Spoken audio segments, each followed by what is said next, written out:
Mheshimiwa Spika, ilani ya Chama cha Mapinduzi ya mwaka 2025-2030 imeahidi, na mimi nilitangaza ahadi hiyo, kuwa nitaunda tume ya kuanzisha mazungumzo ya maridhiano na upatanishi na kuandaa mazingira ya kuanza mchakato wa mabadiliko ya katiba.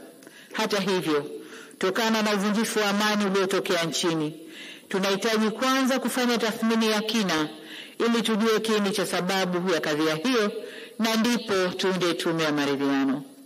Katika muhula wa kwanza wa awamu ya 6 tulikuja na falsafa ya 4 ili kuliunganisha taifa. Serikali ilionyesha utayari wakati wote kuleta maridhiano ili kwa pamoja tuweze kujenga na kulitunza taifa letu. Serikali ilinyoosha mkono na kuwavuta na kuwakaribisha vyama vya siasa, vyama vya kijamii, sekta binafsi na hata jumuiya za kimataifa ili kwa pamoja tuijenge Tanzania. Waheshimiwa wabunge, mkono huo wa urahimu ulileta matumaini kwa nchi.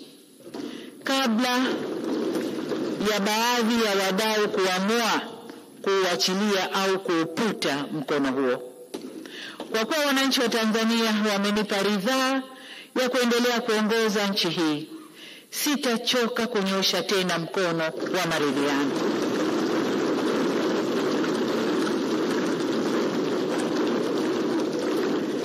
Ni matumaini yangu kuwa wadau wa kisiasa wataupokea kwa dhati mkono wa maelewano ili kwa pamoja tujenge mazingira mwafaka kwa maendeleo ya taifa letu.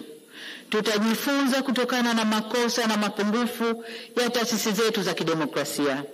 Tanzania ina uzoefu wa miongo mingi ya kidemokrasia na amani. Tanzania ina demokrasia iliyokomaa. Hata hivyo, tunaendelea kuboresha kulingana na mazingira na wakati. Ni jukumu letu sasa kujielekeza kwenye maboresho hayo kwa utashi wetu bila shinikizo lolote. Mheshimiwa Spika, nataka nirudie hapo.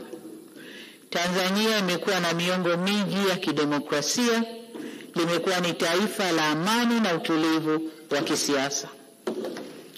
Neno demokrasia linaweza likatafsiriwa katika nchi yoyote ile, lakini sisi ni wakomavu wa demokrasia.